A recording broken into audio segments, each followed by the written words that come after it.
গোপালগঞ্জ সদর উপজেলার গোপীনাথপুরের 10 শয্যার পল্লী স্বাস্থ্য কেন্দ্রটি ধ্বংসস্তূপে পরিণত হয়েছে। 5.5 একর জায়গা জুড়ে হাসপাতালটির জরাজীর্ণ কয়েকটি পরিত্যক্ত ভবনে চলে মাদকের আসর। চিকিৎসা কেন্দ্রটিতে 20 জন লোকবল থাকার কথা থাকলেও কর্মরত মাত্র 5 জন, তাও ঠিকমতো আসেন না। নেই ওষুধপাতি ও চিকিৎসা সরঞ্জামও। গোপালগঞ্জ প্রতিনিধি মোহাম্মদ রায়হান মুন্সির তথ্য ভিডিওতে আরও জানাচ্ছেন সুমন সিদ্দিকী বাবু। দেখে বোঝার উপায় নেই এটি কোনো হাসপাতালের ভবন। জরাজীর্ণ ভবনের চারপাশে ঝোপঝাড়, যেন জঙ্গলের ভেতর কোনো পুরাকীর্তি। হাসপাতালে লোকবল সংকট চরমে। একজন চিকিৎসক থাকলেও নিয়মিত না আসায় নার্স দিয়ে চলে সেবা কার্যক্রম। তারা জানান হাসপাতালের 9টি ভবনই পরিত্যক্ত ও ব্যবহারের অনুপযোগী। ভুতুরে এই ভবনগুলোতে বসে মাদকের আসর। মিনিমাম এখানে 250 রোগী আসে প্রতিদিন। আমরা আউটডোরে যেসব ওষুধ সাপ্লাই আছে আমরা এগুলো দিই, রোগীর কাছ থেকে শুনে এগুলো দিই। ডাক্তার থাকলে ভালো হতো, ডাক্তার থাকলে প্রপার ট্রিটমেন্ট পাইতো রোগীরা।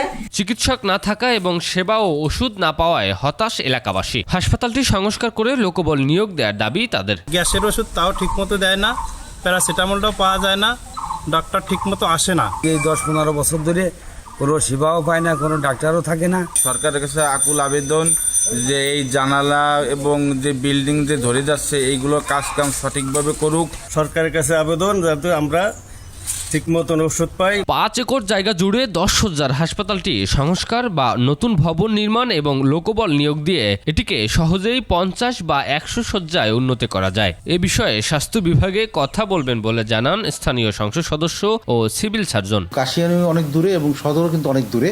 সেবা দেওয়ার জন্য অনেক বড় একটা এলাকা জুড়ে হাসপাতালটা যদি এখানে নতুন করে তৈরি করা হয় তাহলে অত্র এলাকার জনগণ কিন্তু ভালো সেবা পাবে। আমি সিভিল সার্জনের কথা বলেছি, আমি ডিজি হেলথের কথা বলেছি, আমি স্বাস্থ্য মন্ত্রণালয়ের হাসপাতালের ব্যাপারে কথা বলবো যাতে 10 শয্যার যে হাসপাতালটা ছিল ওই হাসপাতালটা যাতে আরো আধুনিকরণ করা যায়, আরো একটু বড় করা যায়।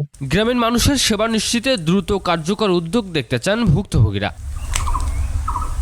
সুমন সিদ্দিকী বাবু, 21 টেলিভিশন।